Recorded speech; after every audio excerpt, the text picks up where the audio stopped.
Salam. Alhamdulillahirabbil alamin wassalatu wassalamu ala asrofil anbiya wal mursalin wa ala alihi wa sahbihi ajmain.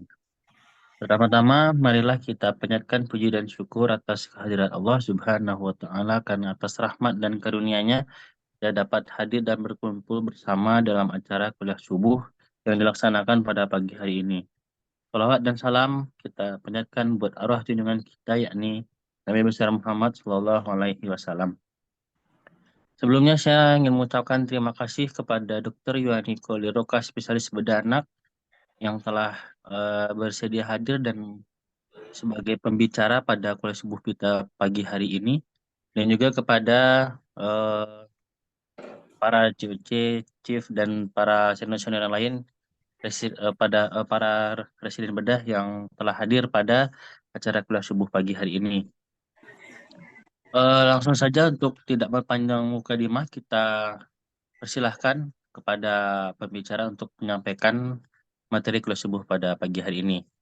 Kepada Dr. Yaniko dipersilahkan, Dok, untuk presentasinya, Dok. Terima kasih, Dok.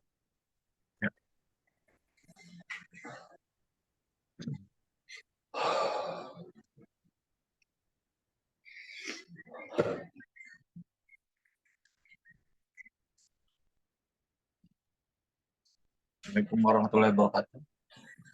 Suaranya kedengaran ya? Ada, Dok, kedengaran, Dok, suaranya, Dok.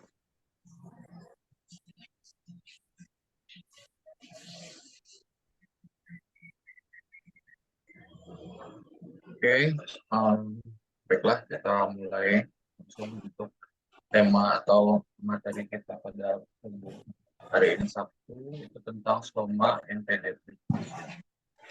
Berarti mungkin untuk beberapa waktu ke depan kita akan membahas seputar stoma yang dilakukan pada pasien-pasien di bedah anak. Baik, untuk yang pertama yang mau saya bahas dulu untuk perkenalan tentang stoma itu sendiri, apa sih maknanya? Itu kan istilah yang cukup sering kita pakai di dalam dunia ilmu bedah. Sebenarnya untuk stoma itu sendiri berasal dari kata yaitu ostomi. Ostomi itu artinya kita membuat suatu opening atau suatu surgical procedure atau proses pembedahan yang menciptakan suatu bukaan dari suatu saluran yang terdapat di tubuh. Jadi stoma ini nggak selalu melambangkan bukaan pada saluran intestinal atau saluran pencernaan. Ada banyak istilah ostomi yang biasa kita pakai dalam sehari-hari. Contohnya kolostomi. Ini bukaan yang dilakukan pada kolon. Iliostomi ini bukaan yang kita lakukan pada ilium. Atau sigmoidostomi ini bukaan atau opening yang kita lakukan pada sigmoid.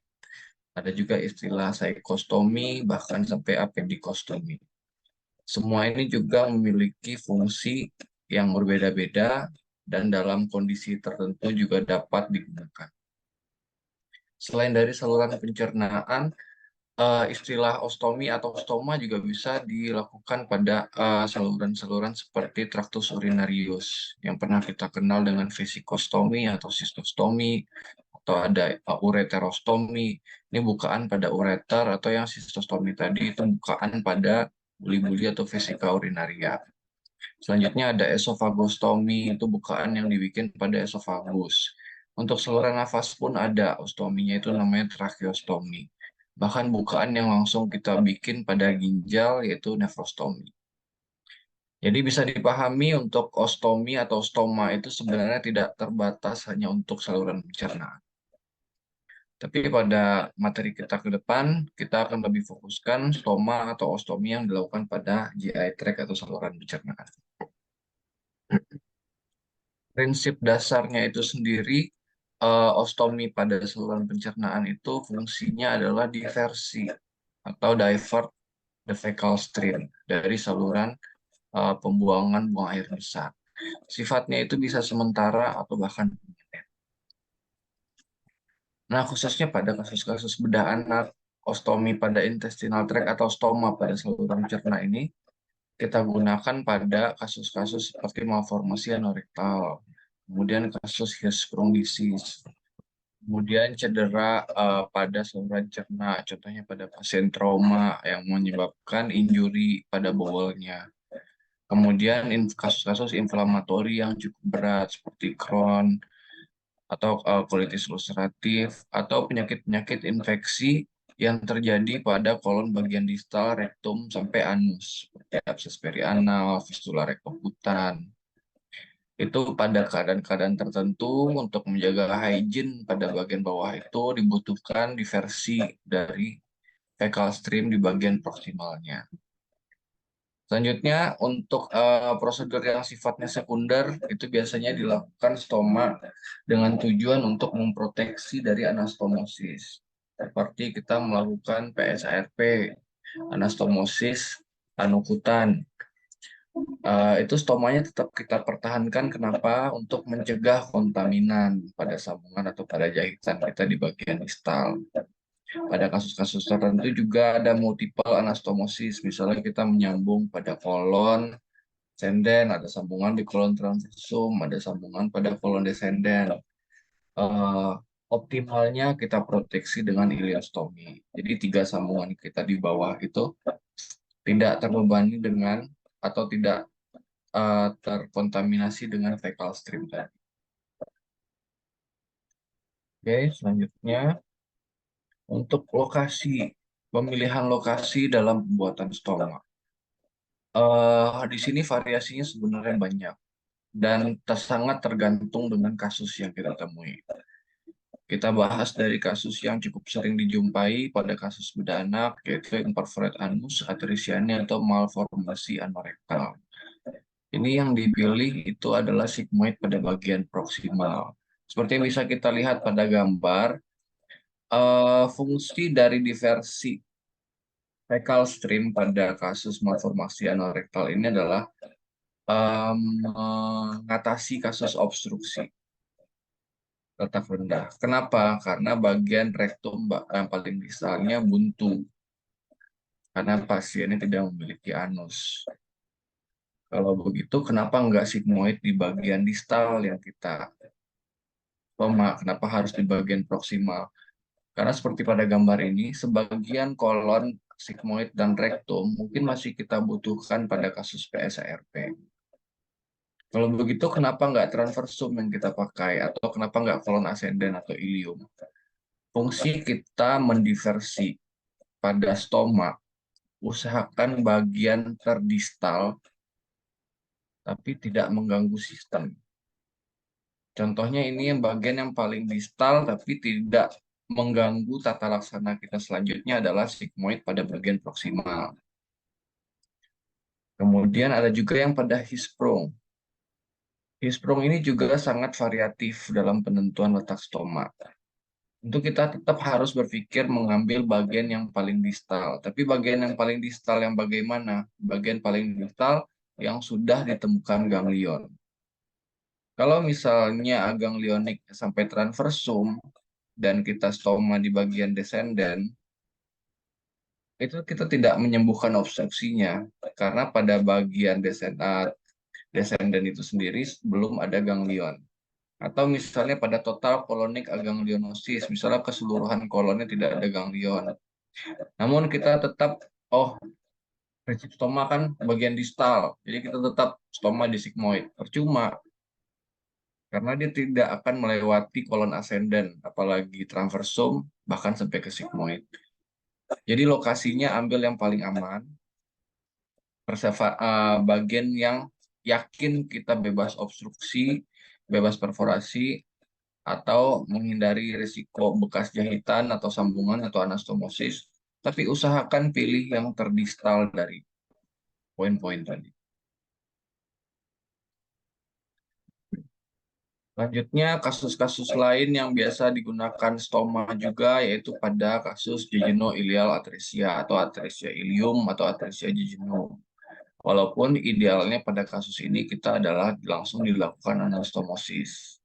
Tapi pada keadaan-keadaan tertentu yang jarak ukuran perbandingan dari proksimal dengan distalnya sangat terlalu jauh atau hampir tidak mungkin kita lakukan anastomosis, mungkin stoma merupakan pilihan yang tepat pada saat itu.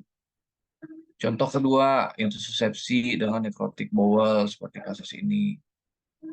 Mungkin bisa langsung dilakukan anastomosis. Tapi kita tentu harus tahu dulu syarat yang layak pada suatu kasus, mana yang boleh dilakukan anastomosis, mana yang tidak. Kebanyakan pada kasus intussusepsi yang boleh sudah nekrotik, itu sistemiknya dan lokalnya tidak mengizinkan untuk dilakukan anastomosis. Maka untuk life saving kita lebih memilih untuk dilakukan stoma. Kemudian perforasi dari organ holoviscus yang menyebabkan peritonitis. Itu pun dapat menyebabkan kondisi usus yang terdapat di rongga abdomen itu inflamasi, edema, dan status lokalnya dengan kontaminasi hebat yang tidak mungkin langsung kita lakukan anastomosis primer. Jadi pilihan stoma juga bisa dipakai pada kasus seperti ini. Selanjutnya neoplasma seperti CA kolorektal, seperti CA kolon, CA pada transversum, yang mungkin pada saat itu belum bisa kita lakukan eksisi secara in toto. Dan sementara untuk menghindari atau menghilangkan obstruksi intestinalnya dilakukan stoma. Atau pada kasus NEC juga. NEC ini merupakan necrotizing enterocolitis, berarti sifatnya diffuse pada usus. Mungkin kita akan mereseksi berbagai segmen atau multiple segmen dan melakukan anastomosis yang lebih dari satu. Jadi di sini disarankan juga bagian teraman kita lakukan stoma. Dan masih banyak sebenarnya kasus-kasus lain. Ada trauma juga mungkin dilakukan stoma. Ada kasus-kasus seperti bahkan appendix sendiri yang perforasi pada saikum atau perforasi pada kolon atau iliumnya juga bisa disarankan untuk dilakukan stoma. Tergantung nanti temuan kita. Sangat bervariasi dalam pemilihan stoma ini. Oke, selanjutnya untuk tipe-tipe dari stoma. Tadi kita sudah tahu lokasi. Kita sudah tahu alasan apa harus di stoma. Dan variasi-variasi kasus yang membutuhkan stoma atau stomi tadi. Sekarang pemilihan tipe stoma mana yang akan kita pakai. Di sini mungkin saya akan menjabarkan 1, 2, 3, 4, 5, 6, F, G. Ada 7 tipe stoma yang bisa dilihat seperti pada gambar yang A. Yang A ini merupakan end stoma. End stoma itu artinya hanya ada satu lumen yang kita keluarkan ke dinding abdomen. Lumen yang lain terserah mau difiksasi di mana, atau memang harus dibuang semuanya seperti pada prosedur Miles, atau misalnya kita istirahatkan dulu, difiksasi dulu ke peritoneum, bervariasi untuk end stoma. Yang penting prinsipnya untuk end stoma ini hanya satu loop yang dikeluarkan. Kemudian untuk tipe B ini adalah tipe double barrel. Double barrel ini artinya ada 2 tabung yang terpisah, tapi bukaannya di dinding abdomen masih satu.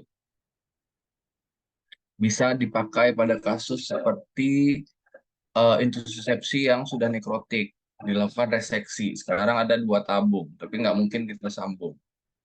Kita putuskan untuk stoma. Tipe stomanya apa? Double barrel. Untuk yang C ini Bishop Cup. Bishop Cup ini bisa kita lihat distal stoma dengan bagian proksimalnya di anastomosis end to side. Coba kita lihat. Bagian distal yang sebelah sini, karena panahnya kan ke bawah. Berarti ini bagian proksimal, ini bagian distal. Ini pointer saya kelihatan kan? Halo? Ini dok, ada kelihatan dok pointernya dok. Kelihatan ya, pointernya ya. Ada dok, ada dok. Ini bagian proksimal, kemudian tanda panah, ini bagian distal. Bagian distal yang kita munculkan ke dinding abdomen, bagian proksimalnya kita anastomosis ke bagian side dari bagian distal tadi. Sementara yang D itu sentuli.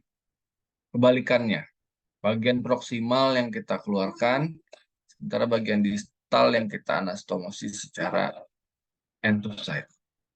Nanti untuk Bishop Cup dan Santuli ini saya akan jelaskan lebih detail mungkin di belakang. Yang penting sekarang kita bahas tentang tipenya. Nanti alasan-alasan mungkin ada dibahas. Untuk yang E ini yang paling umum dan paling sering kita pakai karena satu, pembuatan stomanya cepat. Yang kedua, nggak ribet. Yang ketiga, kita tidak banyak membuang bagian kolon atau bagian ilium atau bagian jejunum. Ini namanya loop stoma.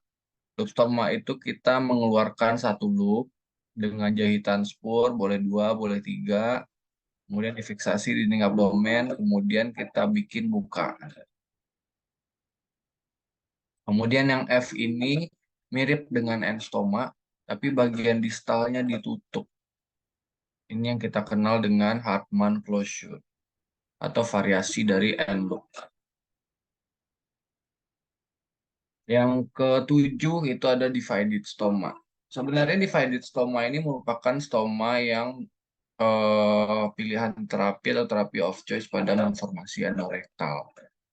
Kenapa? Karena pada malformasi anorektal itu kan bagian distalnya buntu. Jadi fungsi bagian distal ini sebenarnya hanya mukovistal atau hanya tempat keluar dari mukus yang diproduksi oleh kolon. Dan juga dia bisa kita gunakan untuk diagnostik selanjutnya tempat masuknya kontras untuk menilai apakah ada fistula atau buntu atau ada hubungan ke bagian organ lain dengan menggunakan distal kolografi. Cuma kita karena di sini kasusnya dilakukan dengan settingan emergensi, kita butuh quick in, quick out, makanya pilihan yang kita pakai di sini tuh loop stoma. Namun secara teori idealnya yang dipakai adalah divided stoma. Cuma ini biasanya untuk surgeon preference. Biasanya dokter bedah yang sudah biasa melakukan divided stoma dengan kecepatan yang mungkin pembuatan stomanya sama dengan loop.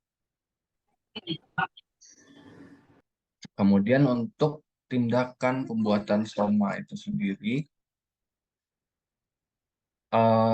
di mana sih kita lokasi insisinya untuk stoma itu? Untuk pembuatan stoma, tergantung kita di preoperatifnya. Apakah kita berniat untuk mengeluarkan kolon transversum? Apakah kita berniat untuk mengeluarkan kolon ascendant atau mengeluarkan ilium? Atau kita mau mengeluarkan sigmoid? Itu tergantung dari asesmen preoperatif kita. Atau kita mau eksplorasi dulu deh. Kita mau eksplorasi dulu, lihat temuan intraoperatif seperti apa, bocornya di mana, atau misalnya hispro kita lihat intraoperatifnya di mana, bagian yang dilatasi di mana. Tapi kalau misalnya kita sudah tahu dari pre-op, kita ingin mengeluarkan bagian kolon atau usus small bowel tertentu, untuk transversum biasanya pilihannya transverse di atas umbilikus.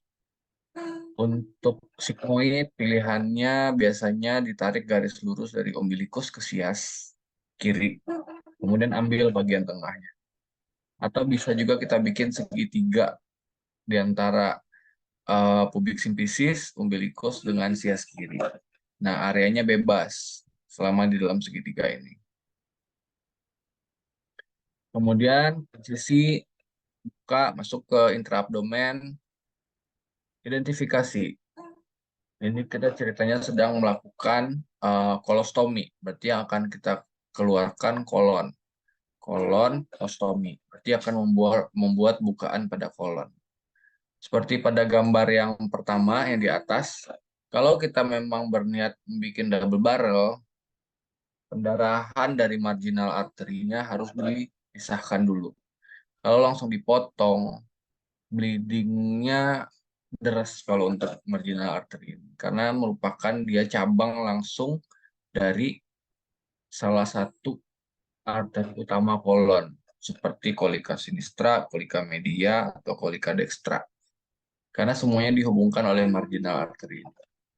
Tapi kalau misalnya kita berniat membuat loop kolostomi, cukup dilubangi saja di bagian bawah dari marginal artery.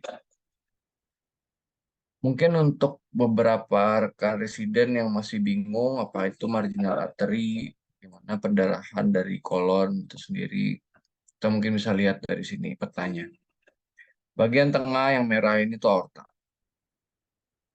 Kemudian bagian yang hijau ini bagian dari inferior mesenteric artery atau IMA. Sementara yang kuning ini SMA atau superior mesenteric artery. IMA itu ada arteri kolika sinistra, kemudian ada arteri sigmoidalis. Untuk dari SMA ada iliokolik, ada kolika kanan, sama middle kolik arteri atau kolika media. Mulai dari iliokolik, kolika kanan, media, sinistra, sampai sigmoidalis, ada satu arteri yang kayak bingkai ini penghubung. Misalnya kita putus nih arteri kolika sinistranya, dia akan tetap dapat supply dari marginal artery yang kita kenal dengan marginal artery of Drummond. Kita putus sigmoidalis. Kolon sigmoidnya juga nggak akan mati selama masih ada left colic artery karena terhubung oleh marginal artery. Kita putus left colic, kita putus sigmoidalis. Dia masih dapat supply dari middle colic artery melalui marginal artery of Drummond. Di mana letak precise-nya suatu intraop nih yang ini nih. Kalau misalnya kita mau melakukan double barrel, diputus. Selanjutnya, setelah kita putuskan misalnya mau bikin loop colostomy, lubangi di bagian bawah dari marginal artery. Untuk sebagian dokter bedah memilih dengan pengganjal atau pembatas. Tujuannya adalah supaya loop colostomy-nya tidak retracted ke dalam. Kemudian bagian-bagian pinggirnya difiksasi ke dinding abdomen. Dan ada juga beberapa sargen yang memilih dengan menggunakan jahitan spur. Itu bisa 2 atau 3 di bagian mesonya yang dirapatkan. Tujuannya sama, supaya bagian yang kita stoma itu tidak retracted ke dalam dan terfiksasi dengan baik di dinding abdomen. Kemudian beberapa tipe lain stoma. Nah, kapan kita pakai Bishop Cup ini? Bishop Cup ini digunakan ketika bagian yang akan kita stoma itu terletak di bagian proksimal yang mungkin beresiko untuk high output. Contohnya kita stoma di bagian jejunum proksimal atau dekat thread. Seperti pada kasus ini misalnya ada perforasi. Nggak bisa langsung kita anastomosis. Anggaplah perforasinya karena tumor. Kemudian kita reseksi. Mau kita bikin double barrel, makanannya kebayang nggak? Keluar dari gaster, masuk duodenum, langsung keluar ke stoma. Nggak nyampe seminggu pasiennya nanti ini malnutrisi, dehidrasi. Jadi akalnya gimana? Baiknya gimana? Kita pilih pilihan stomanya Bishop Cup. Jadi sebagian dari makanan masih bisa turun ke bagian distal, namun jika tekanan terlalu tinggi, dia masih punya backup keluar ke stoma. Sementara untuk santuli dan blank, ini bagian proksimal yang dikeluarkan ke dinding abdomen dengan bagian distal yang dianastomosis ke bagian side dari ilium. Biasanya kita pakai pada kasus jejunal-ileal atresia. Pada kasus jejunal-ileal atresia ini, bagian yang terlalu dilatasi pada proksimalnya dan bagian distalnya belum terpakai sama sekali karena atresia merupakan kelainan kongenital. Jadi bagian distal dari iliumnya tidak pernah terpakai.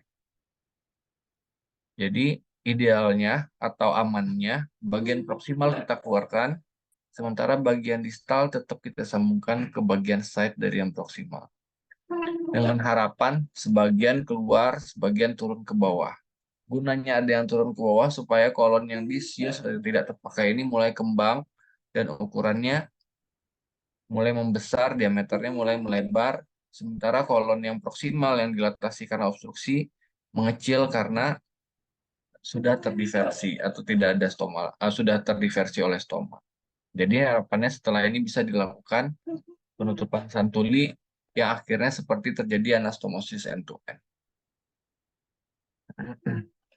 Kemudian double barrel stoma ini digunakan ketika kita mereseksi bagian-bagian tertentu. Contohnya tadi saya sudah kasih contoh seperti intussusepsi yang direseksi, yang tidak layak untuk dilakukan anastomosis atau sistemik dan lokalnya tidak memenuhi syarat. Atau seperti contoh ini bagian kolon yang kita reseksi. Kemudian 2 part ini kita akan stoma, pilihannya yang digunakan adalah double barrel stoma. Nah, dalam pembuatan stoma itu sendiri, mungkin banyak komplikasi-komplikasi yang akan kita temui pada nantinya.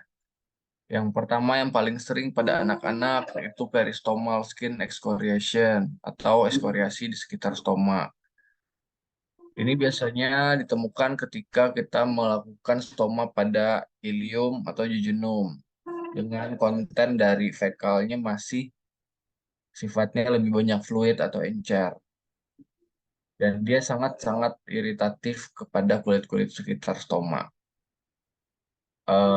Di sini disarankan diberikan stomahesif pelindung atau biasa kita gunakan di sini bedak atau bubuk dari sukralfat yang bisa melindungi dari enterikonten ini. Kemudian komplikasi yang lumayan sering kita temukan juga prolaps. Prolaps stoma ini apa bedanya prolaps stoma atau jahitannya yang lepas? Kalau jahitan stoma lepas dan burst itu bagian terluarnya serosa. Sementara kalau prolaps ini bagian mukosanya yang keluar karena akibat peristaltik dan bagian yang mobile yang kita stoma di bagian dalamnya. Kemudian komplikasi selanjutnya bisa obstruksi atau stenosis sempit. Kemudian ada hernia parastoma. Ini bisa terjadi ketika kita melakukan stoma namun tidak terfiksasi ke fascia. Jadi usus bisa masuk ke sela-sela pada bagian stoma. Selanjutnya stoma bleeding, ada yang necrotic stoma. Nah, untuk prolaps itu sebenarnya secara garis besar ada dua tipe. Ada yang minor, ada yang mayor. Yang minor itu dia prolaps, edema, kemudian protuberan. Tapi stoma itu masih berfungsi. Jadi masih bisa mengeluarkan BAB, tidak ada tanda-tanda obstruksi, pasiennya tidak kembung, pasiennya tidak muntah, dan BAB-nya masih lancar. Cuma hanya bagian dari mukosanya yang prolaps keluar, namun tidak ada keluhan yang fungsinya mekanik. Kemudian untuk major prolaps, ketika dia prolaps keluar, kemudian dia edema, kemudian dia mulai terjepit, kemudian stomanya mulai membiru, mulai gelap warnanya. Kemudian bagian yang keluar itu menyebabkan obstruksi total pada orifisium stoma yang kita bikin tadi. Nah, pada kasus major prolaps ini, settingannya jadinya emergensi yang wajib kita lakukan repair stoma. Kalau minor prolaps ini masih bisa kita reduksi. Setelah kita reduksi, mungkin kita masih bisa rawat. Jika ada rencana untuk anastomosis, anastomosis. Jika kita masih lama untuk dilakukan plan, apakah akan disambung atau merupakan kasus yang stoma sifatnya permanen, mungkin kita bisa perbaiki revisi secara elektif. Cuma untuk kasus major prolaps stoma ini, wajib dilakukan di ruang kamar operasi emergensi. Ya, mungkin untuk stoma dari tipe, dari alasan, definisi, kemudian dari cara pembuatan stoma dan komplikasi, saya sudah paparkan. Mungkin dari yang saya jelaskan tadi masih ada yang ragu atau yang ingin ditanyakan, dipersilahkan. Baiklah, terima kasih atas penjelasan yang telah disampaikan, dokter. Untuk selanjutnya itu kita masuk kepada sesi tanya jawab kepada residen yang masih ragu atau ada yang ingin ditanyakan. Saya persilakan. Izin Dokter Dodo. Ya, Aldi. yang untuk yang pertama itu dipersilakan kepada saudara Altov ya.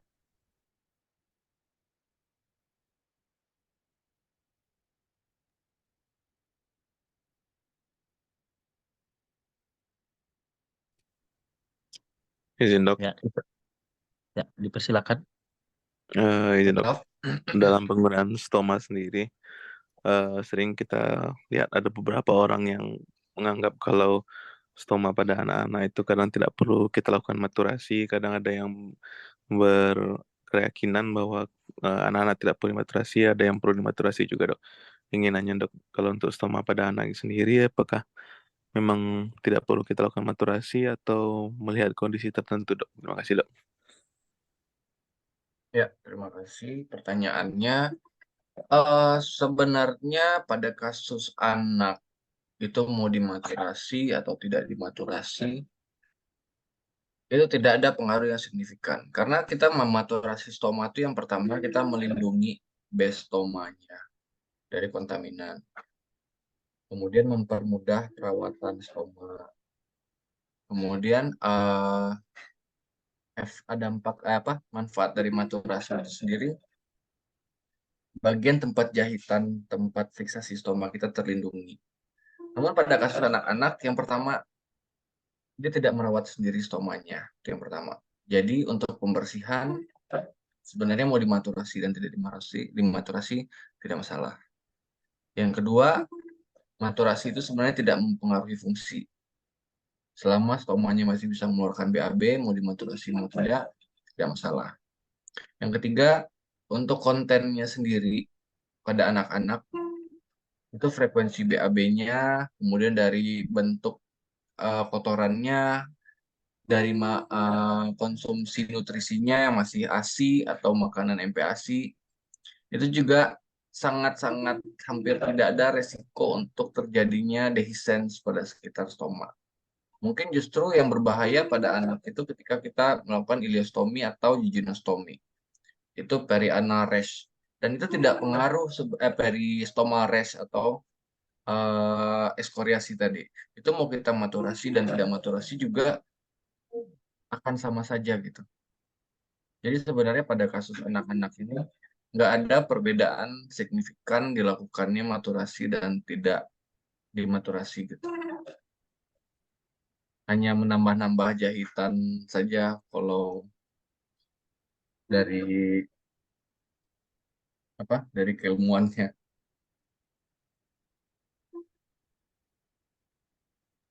Terima kasih, Dok. Baik, bagaimana Dr. Altov atas jawaban yang sangat jelas sekali dari Dr. Niko? Terima kasih, Dok. Oke, baiklah. Baiklah, untuk pertanyaan kedua, tadi juga Dr. Waldi ya dok ya, sudah akan memberikan pertanyaan. Ya, dipersilakan kepada Dr. Waldi dok.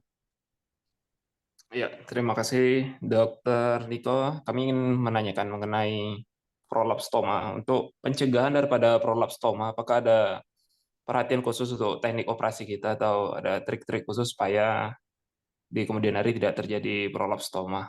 Terima kasih, Dok. Iya. Untuk pemilihan lokasi yang pertama, seperti ini contohnya. Misal kita mau melakukan stoma pada bagian sigmoid proksimal atau descendant. Kita harus tahu dulu bagian yang rasanya sangat berpotensi untuk prolaps. Contohnya seperti gambar yang A. Kita melakukan stoma pada proksimal transversum. Dan yang sangat-sangat berpotensi untuk stoma itu adalah bagian stoma distal kita. Karena dia lebih mobile. Apabila kita menemukan daerah-daerah yang akan kita stoma dan sifatnya mobile, itu bagian dari dinding abdomennya. Kita akan mengeluarkan dua nih. Cuma ukuran yang akan kita tutup di tempat bagian stoma itu usahakan kurang lebih 1 lumen.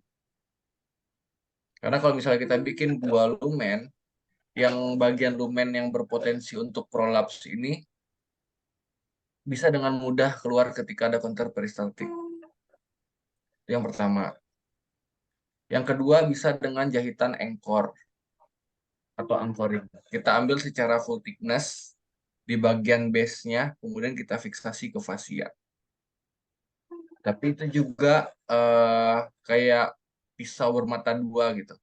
Karena ketika kita mengikatnya terlalu kuat atau jahitan kita terlalu banyak, bisa berisiko terjadinya fistel kalau kita mengambil full thickness.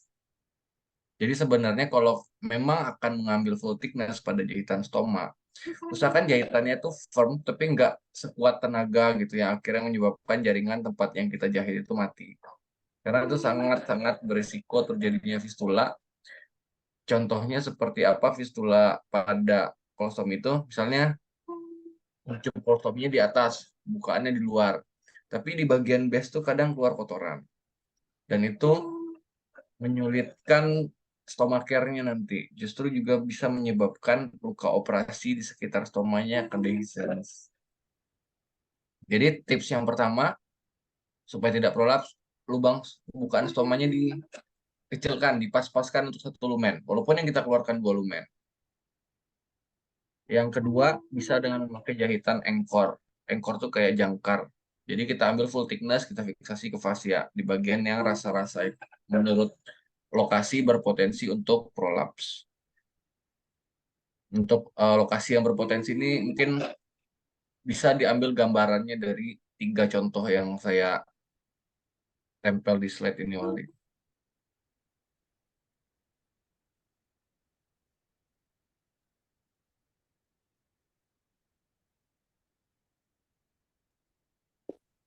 Oke, baik dok. Terima kasih dok. Ya. Bagaimana Dokter Waldi dengan jawaban Dokter Niko? Apakah masih ada yang ragu dan ingin ditanyakan kembali, Dok? Cukup. Terima kasih dok. Cukup ya. Oke, baiklah. Oke, masuk kepada kesempatan pertanyaan yang ketiga, itu tadi ada Dokter Rafdi. Silakan Dokter Rafdi untuk yang ingin ditanyakannya, Dok. Terima kasih atas kesempatannya dok. Izin bertanya dok. Ya. Beberapa kali saya melihat jadi pada pelaksanaannya pada bayi itu kita pasang tegel dengan kateter uretra dok. Jadi nanti di kayak double kayak loop, terus dipasang tegel, terus kita jahit bentuk seperti cincin gitu biar tidak jatuh dok. Apakah memang ini diperlukan pada setiap pasien bayi atau anak, atau bisa kita dengan spur atau fiksasikan loopnya itu ke fascia gitu dok? Sebenarnya untuk itu tadi ada dibahas di bagian stoma yang loop. Ketika kita akan melakukan lopulostomi, kita bikin bukaan di bagian mesokolon atau mesoilium di bawah marginal artery. Selanjutnya kalau pada buku teknik operasi ya, itu biasanya memakai mika atau memakai alat-alat yang sifatnya menyangga, yang sifatnya sebagai bridge atau untuk menahan, supaya karena loop ini sangat berpotensi dia celup lagi ke dalam atau retracted. Ketika dia retracted, lubangnya stenosis bisa menyebabkan obstruksi parsial atau obstruksi total pada nantinya. Makanya dilakukan beberapa pilihan. Yang pertama diberikan bridging dengan menggunakan mika atau kalau kita biasanya menggunakan Foley kateter yang digantung. Dan ada juga beberapa sargen yang memilih untuk dilakukan spur. Jadi dia mengunci satu loop tersebut, kemudian difiksasi ke fascia. Ini loop nggak boleh nyebur gitu. Jadi sebenarnya ini tuh sargen preference aja nyamannya yang mana. Karena kalau misalnya dengan kateter nggak masalah, mau dengan spur juga difiksasi ke fascia seperti gambar ini juga nggak masalah. Karena dua-duanya juga sudah masuk resmi ke textbook gitu. Berarti sudah dilakukan berkali-kali dengan evidence base dan sudah dinyatakan aman. Jadi terserah nanti Rafdi mau memilih yang mana nyamannya seperti apa. Izin bertanya lagi bang, untuk yang kalau misalnya kita pakai kateter itu seharusnya kita buat dengan bentuk melingkar atau seperti yang digambar tuh kita fiksasikan ke kulit. Itu kan kalau digambar kan bentuknya kayak satu garis lurus, terus kita fiksasikan ke abdomen ya dok. Ya. Kalau yang biasa kita lakukan biasanya kan kita bentuk kayak diikatkan melingkar gitu jadinya. Apakah berbeda dari segi fungsinya atau bagaimana gitu dok? Sama prinsip ini cuma mengganjal supaya si loop stoma ini nggak retracted. Ini mungkin karena bukunya dari luar negeri ya, di luar negeri itu pakai mika. Dan mika itu bisa dijahitkan, ada lubang jahitnya ke kulit. Kita nggak punya. Kalau kateter, kalau kita nggak bikin lingkaran, sehari copot. Dan mau kita jahitkan juga ke kulit, dia bukan bahan yang bisa dijahitkan gitu ke kulit kalau kateter itu. Jadi makanya mungkin pilihannya improvisasi aja. Nanti mau pakai NGT juga boleh kok, dilingkarin juga ya. Pokoknya Dok. yang penting tahu tahu fungsinya gitu. Fungsinya adalah supaya bagian stoma yang kita ganjel ini nggak retracted ke dalam. Siap, Dok. Terima kasih, Dok. Baik, terima kasih atas jawabannya Dr. Niko, sangat jelas yang disampaikan Dr. Niko. Di sini ada rekan kita yang raise hand, itu ada Dr. Arvin. Silakan Dr. Arvin pada pertanyaannya. Baik, terima kasih atas kesempatannya. Izin bertanya Dokter Niko. Tadi pada komplikasinya ada yang pertama kan ada laserasi pada kulit stoma, kulit sekitar Ya. stoma, Dok. Nah, gimana edukasi kita yang bagus, Dok, supaya komplikasi, karena komplikasi ini di poli itu sering banget terjadi pada pasien-pasien kita, komplikasinya, dan itu sangat membuat keluarga pasien, terutama ibu pasien, itu sangat cemas. Jadi bagaimana edukasi kita yang baik agar skin excoriation ini tidak terjadi, dan juga terkadang kan ibu kita itu ya diedukasi kalau ada yang menggunakan stoma bag dan ada yang kadang menggunakan cuma ditutup kasa aja, Dok. Nah, apa itu berpengaruh terhadap komplikasi skin excoriasi ini, Dok? Mungkin segitu, Dok. Terima kasih, Dok. Ya. Ya. Tahu dulu kita penyebab ekskoriasi itu kenapa gitu. Kenapa kalau di pantat nggak merah-merah? Kenapa kalau di perut jadi merah-merah? Sebenarnya masalahnya bukan di mana keluarnya, tapi bagian mana yang kita keluarkan dari si intestinal tract-nya tadi. Biasanya kalau udah terjadi ekskoriasi ini, biasanya tuh usus halus atau small bowel, di mana yang enteric content itu masih encer, masih sifatnya acid.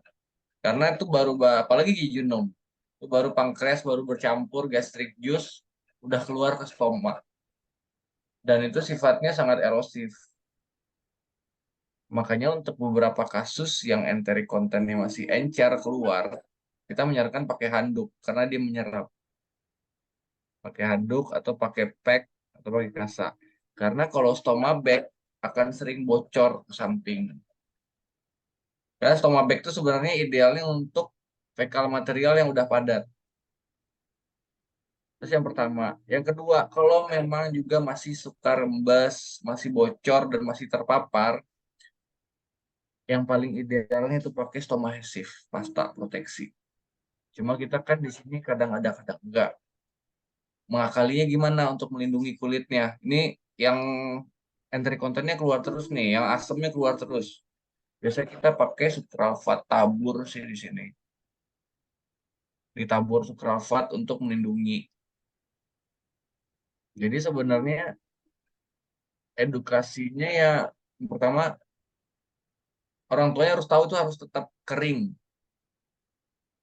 Bisa dengan handuk atau diganti sering atau dengan pack yang ditempel terus begitu udah penuh isinya diganti lagi. Yang kedua, kalau memang masih terpapar dan gampang iritatif, dikasih proteksi. Mau pakai bedak tabur stoma adhesive atau mau pakai bedak tabur sukralfat, terserah. Mungkin kira-kira bisa dikasih tahu kayak gitu keluarganya. Karena kalau dia yang stomanya di ilium atau yeyenom, ya mau nggak mau cairan yang keluar itu sifatnya erosif. Jadi paling kita cuma bisa melindungi karena mengantisipasinya nggak bisa.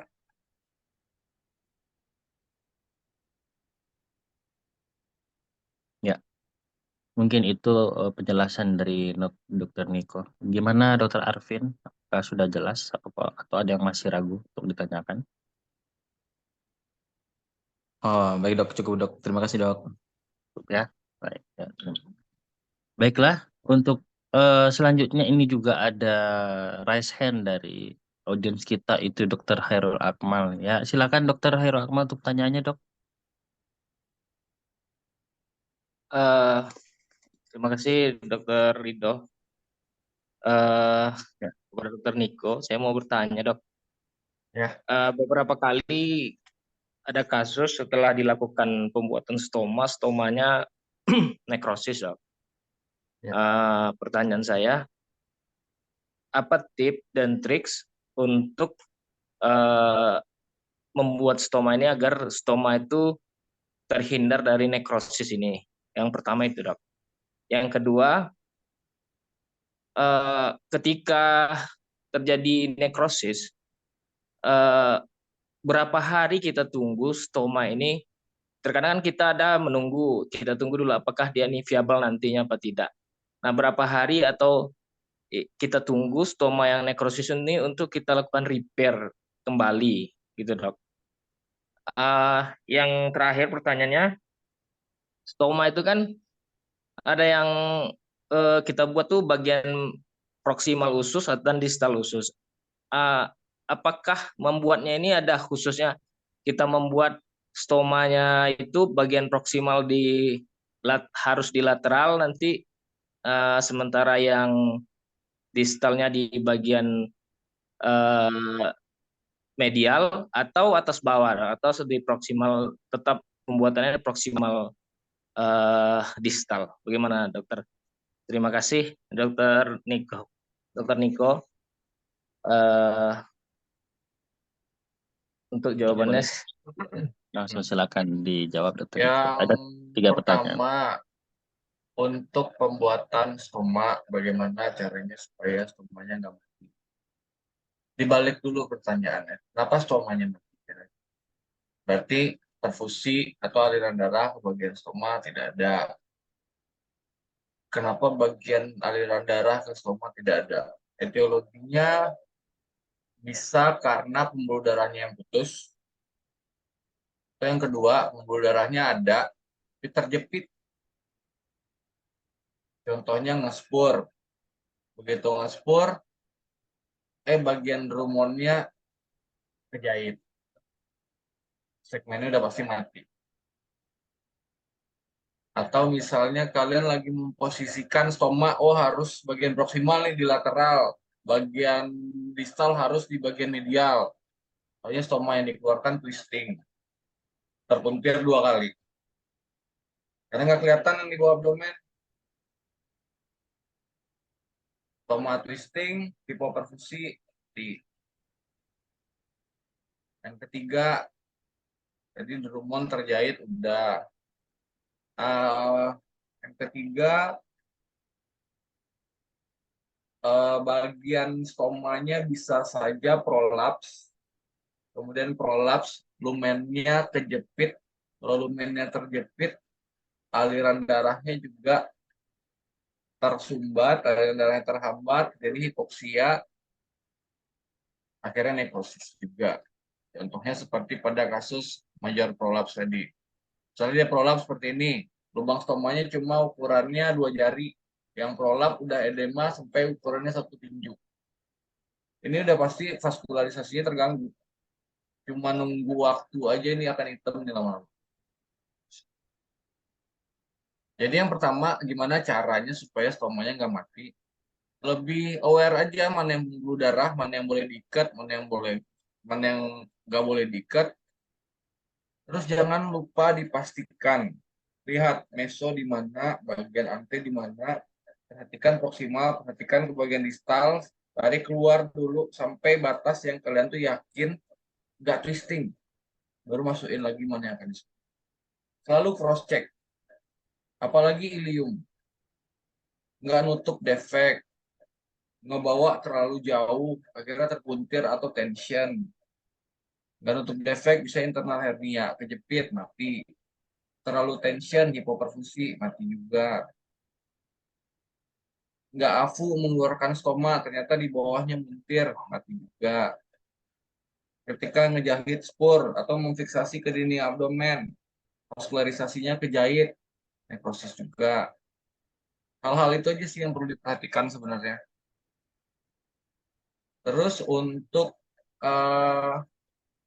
stoma udah hitam, selama yakin kita nggak mengikat pendarahan utama atau marginal arterinya, mungkin itu bagian yang nekrosis di atas hanya bagian-bagian yang mungkin tercounter atau mungkin hanya sebagian yang sudah tidak ada atau sebagian yang iskemik ketika saat kita memotong membuka stoma, dan begitu untuk berapa lamanya kita observasi itu tergantung operator dependen sih sebenarnya. Yang operasi pasti tahu kira-kira ini stoma aman atau tidak untuk diobservasi lebih lanjut. Itu kan sifatnya subjektif. Objektifnya apa? Kalau memang stomanya mati sampai bawah, akan muncul kemerahan biasanya di sekitar stoma. Itu udah indikasi mutlak lagi untuk dibuka. Kenapa? Karena peritonitis. Peritonitis berarti kenapa? Berarti sudah ada kebocoran dari fekal material di bawah fasia. Berarti objektif atau penilaian kita adalah sudah ada kebocoran atau nekrosis sampai di bawah peritoneum atau di bawah fasia. Cuma kalau bisa nggak usah ditunggu sampai seperti itu. Kalau ragu aja ini stoma mati, langsung repair. Dan kenapa harus bilateral? Itu efisiensi aja. Karena lebih mudah dia jatuh langsung ke samping dibanding harus jatuh terus masuk lagi ke bagian distalnya. Sementara kita melindungi bagian distal itu supaya tidak terlewat dari entry content. Jadi logika gravitasi aja tuh sebenarnya maaf. Karena mungkin sebagian besar kalau orang namanya di stoma berarti sakit. Orang sakit akan sering berbaring. Berbaring gampangnya mana jatuhnya? Jadi bagian lateral. Nggak ada aturan khusus sih sebenarnya. Cuma mempermudah dan lebih efisien aja.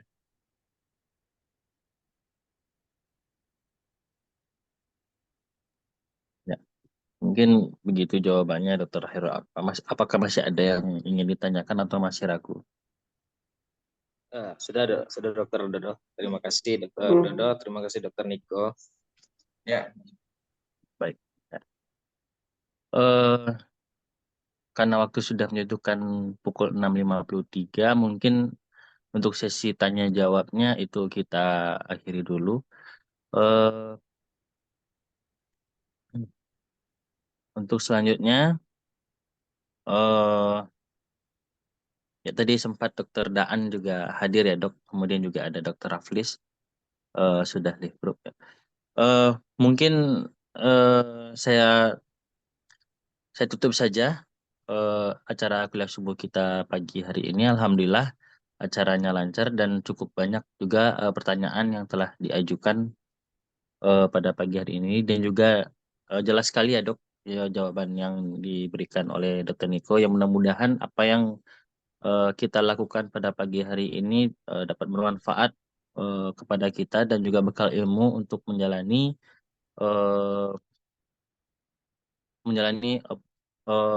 profesi kita nantinya ke depannya. Saya tutup saja, saya sebagai moderator. Apabila ada kata-kata yang salah atau yang tidak pada tempatnya, saya mohon maaf. Wabillahi taufik wal hidayah. Wassalamualaikum warahmatullahi wabarakatuh. Waalaikumsalam. Dokter Niko, terima kasih ya Dok pagi ini Dok. Ya, sama-sama. Ya Dok, terima kasih Dok.